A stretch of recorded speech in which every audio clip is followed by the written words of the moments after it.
কখনো কখনো জীবন এমন এক নির্মর্ম আয়না হয়ে ওঠে যেখানে কল্পনার প্রতিচ্ছবি এসে দাঁড়ায় বাস্তবের ঠিক মুখোমুখি। অভিনেতা রাহুল অরুণোদয় গঙ্গোপাধ্যায়ের মৃত্যু যেন ঠিক তেমনই এক অদ্ভুত সমাপতনের গল্প।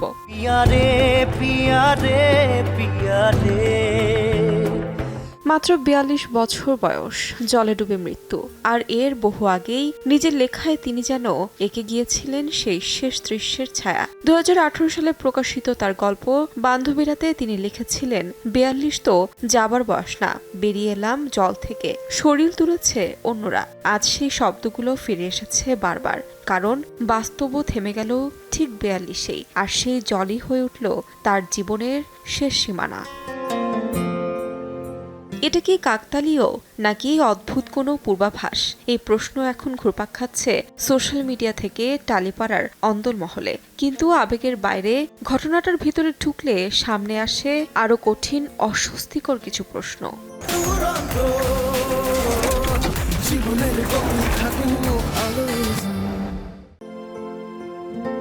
পশ্চিমবঙ্গ ওড়িশা সীমান্তের তালসারি সমুদ্রতটে শুটিং চলাকালে মৃত্যু হয় রাহুলের। আর এখান থেকেই শুরু হয় রহস্যের প্রথম স্তর। পরিচালক শুভাশিস মণ্ডলের দাবি, শুটিং তখনও চলছিল, জলের মধ্যে একটি দৃশ্য ধারণ করা হচ্ছিল। সহ অভিনেতারাও সে কথাই সমর্থন করেছেন। প্রোডাকশন টিমের অন্য অংশ বলছে ভিন্ন কথা। প্যাকআপের পর নিজের ইচ্ছাতেই জলে নেমেছিলেন রাহুল। তবে এখানেই শেষ নয়, আরো বড় প্রশ্ন উঠেছে নিরাপত্তা নিয়ে।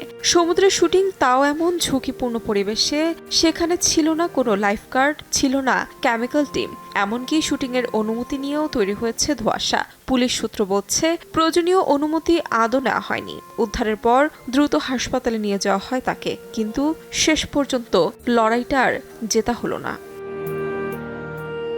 একজন মানুষ যিনি লিখেছিলেন নিজের অকাল মৃত্যুর কথা, শেষ পর্যন্ত সে একই পরিণতির মুখোমুখি হলেন। কিন্তু এই গল্পের শেষ হয়তো এখনো লেখা হয়নি।